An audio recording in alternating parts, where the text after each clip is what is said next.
Matty, you join us on the eve of our playoff eliminator against Kings Lynn Town. Obviously a great win at the weekend against Rushall Olympic. How's the mood been since that win at the weekend?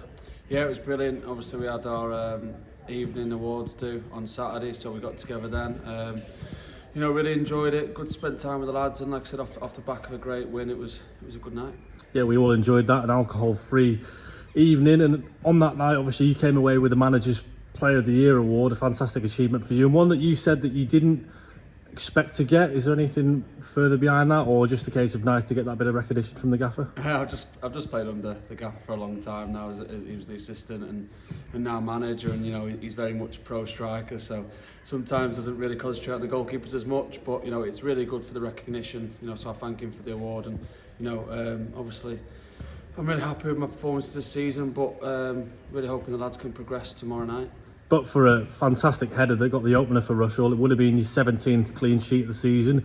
Must be really happy with that in terms of the numbers of where we're at for this season.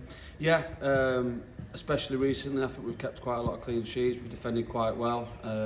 Not had to make as many saves as I had done throughout, the early parts in the season. So it's good, and it's been quite a nice balance of like I said, clean sheets and making saves during the whole season. So yeah, been happy with the progress. Fair to say, obviously the lads must have been delighted with the way that results panned out at the weekend to obviously get that home draw tomorrow night against Kings Lynn, because we all know second best home league in the league record in the division, and then the second highest goal scorers. It's become a fortress here this season, and it has been that for many years, really, hasn't it, here at Victory Park? Yeah, definitely. I mean, with the fans backing us, it would hopefully be a really good night.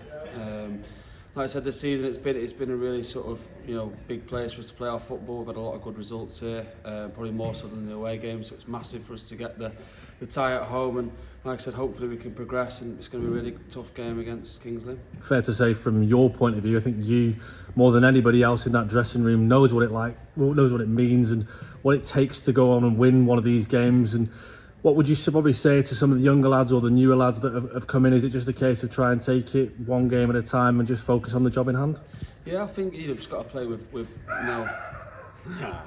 You've got to play with no pressure, really. Going to these games just like in any other game, and these games can be a lottery. They can be sort of stretched by fine margins, and you've just got to keep yourself in the games and really try and hope we can progress. Obviously, think about that game against Curzon, Ashton, where you made a couple of saves.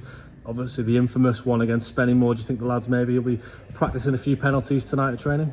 Yeah, it'd be silly not to. Obviously with the dynamic of the tie, it's quite a possibility that could happen. So it can go either way. Like I said, they are a lottery. They can turn on fine margins, and penalties can be one of them. And then just from your point of view, I guess, do you have a message of any kind to the supporters who maybe are still thinking about whether to come tomorrow night? It looks like it's going to be a fantastic day, fantastic weather, and hopefully a fantastic occasion where the Magpies come out on top. I think the supporters have backed us in the numbers all season. It's probably been the best support we've had behind us for a couple of years now, home and away. And like I said, I think this group of players massively deserve the support that they've been given. So let's make sure we pack it out tomorrow night and make sure that we really get that support for the lads, because I think they probably deserve it.